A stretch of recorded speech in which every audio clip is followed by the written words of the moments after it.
हरे कृष्ण। किसी ने पूछा कि मन कैसे सुधरे। आप आज की कथा, आज का प्रसंग बड़े ध्यान से सुनना। कृष्ण कथा में सभी भक्तों का स्वागत है। मन को कैसे सुधारें, मैं आपको एक दृष्टांत से बताता हूँ। बापूजी बताते हैं, ये दृष्टांत देते हैं जो आपको बड़े ध्यान से सुनना होगा। प्लीज सुनना। एक राजा के पास एक बकरी थी। बकरे को बड़े नखरे थे। बकरी थी, बकरा था, मतलब आपको समझने से मतलब है कि मन कैसे सुधरता है। तो वो कुछ दिनों से ना बकरा घास नहीं खा रहा था। तो राजा ने बहुत उसे खिलाने की कोशिश की कि बकरा घास खाए। बकरा घास ही नहीं खा रहा। राजा परेशान हो गया। राजा ने भाई ऐलान कर दिया, क्योंकि राजा को बकरा बड़ा प्रिय था। राजाओं की भी अपनी पसंद ही होती है। क्या राजाओं को बकरे पसंद है? सोचो कभी। तो ऐसे में क्या हुआ कि अब राजा ने ऐलान कर दिया कि जो भी मेरे बकरे को घास खिलाएगा मैं उसको इनाम दूंगा, पुरस्कार दूंगा, उपहार दूंगा। खाली मेरे बकरे को घास खिला के दिखाओ। ठीक है। लोगों ने सोचा कौन सी बड़ी बात है, हमारे घरों में भी बकरे हैं, घास ही तो खिलानी है। लोगों ने बहुत कोशिश की, बहुत कोशिश की।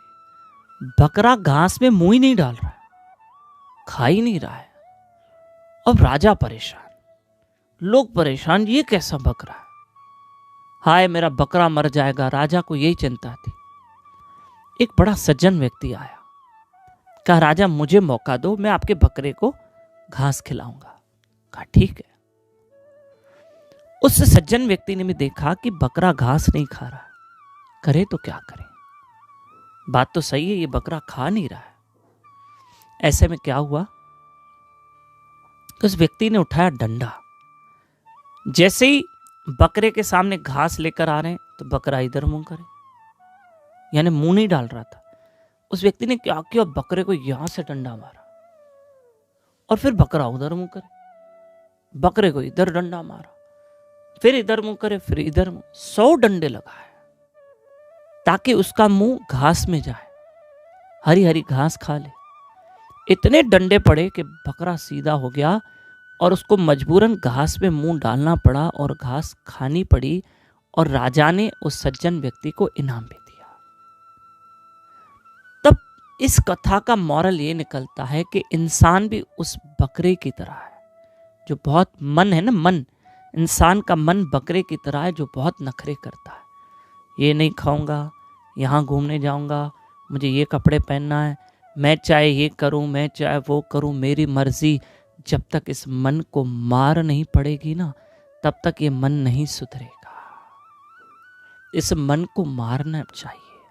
देखो, मन को मार 2 तरह से पड़ती है, या तो सत्संग, संतों के वचनों से, या फिर समय की मार पड़ती है, मन सीधा हो जाता है।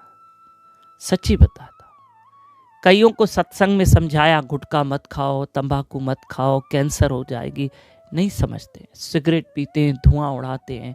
अरे धुएं में अपनी जिंदगी उड़ा रहे हैं। ये कोई धुआं उड़ाना थोड़ी है, ये सिगरेट क्या है, ये अपनी जिंदगी उड़ा रहे हैं, तबाह कर रहे हैं अपनी जिंदगी।